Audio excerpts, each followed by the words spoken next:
ஆப்கானிஸ்தானில் தலிபான்கள் மீண்டும் ஆட்சியை கைப்பற்றி 5 ஆண்டுகள் நிறைவடைந்துள்ள நிலையில் அங்கு என்னென்ன மாற்றங்கள் நிகழ்ந்துள்ளன என்பது குறித்து இப்போது பார்க்கலாம்.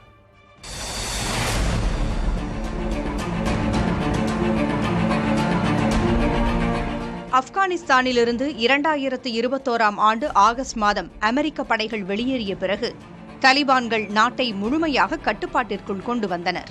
அன்று தொடங்கி தலிபான்கள் கடுமையான கொள்கை ரீதியிலான கட்டுப்பாடுகளை அமல்படுத்தியுள்ளனர். இதனால் 24 லட்சம் சிறுமிகள் மேல்நிலை கல்வி படிப்பதற்கு தடை விதிக்கப்பட்டுள்ளதாக கல்வி மற்றும் கலாச்சாரத்திற்கான ஐநா முகமை வருத்தம் தெரிவித்துள்ளது.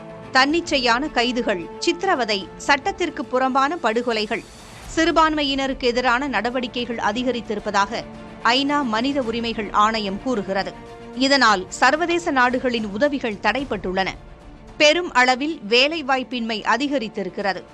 அதே நேரத்தில் மத்திய ஆசிய நாடுகள் ஆப்கானிஸ்தானுக்கு கட்டமைப்பு பணிகளில் உதவி செய்துள்ளன. இன்னொரு புறம் பாகிஸ்தானுடனான உறவில் சிக்கல் நேரிட்டுள்ளது. சமீபத்தில் பதக்ஷான் மாகாணத்தின் ஜபாக் பகுதியில் ஆப்கானிஸ்தான் சுதந்திர முன்னணி நடத்திய தீவிர தாக்குதல் தலிபான் படைகளுக்கு பெரும் பாதுகாப்பு சவாலாக உருவெடுத்துள்ளது. தேசிய எதிர்ப்பு முன்னணி, ஆப்கானிஸ்தான் சுதந்திர முன்னணி என தொடங்கி 10க்கும் மேற்பட்ட புதிய ஆயுத குழுக்கள் ஆப்கானில் முளைத்துள்ளன. தொடர் போரினால் சோர்வடைந்த ஆப்கான் மக்கள் புதிய மோதலை விரும்பவில்லை.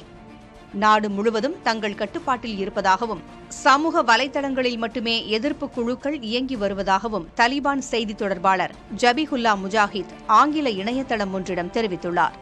எனினும் எதிர்ப்புகள் மேலாதிக்கம் பெற்றுவிடக்கூடாது என்பதில் தலிபான் அரசு கூடுதல் கவனம் செலுத்தி வருகிறது.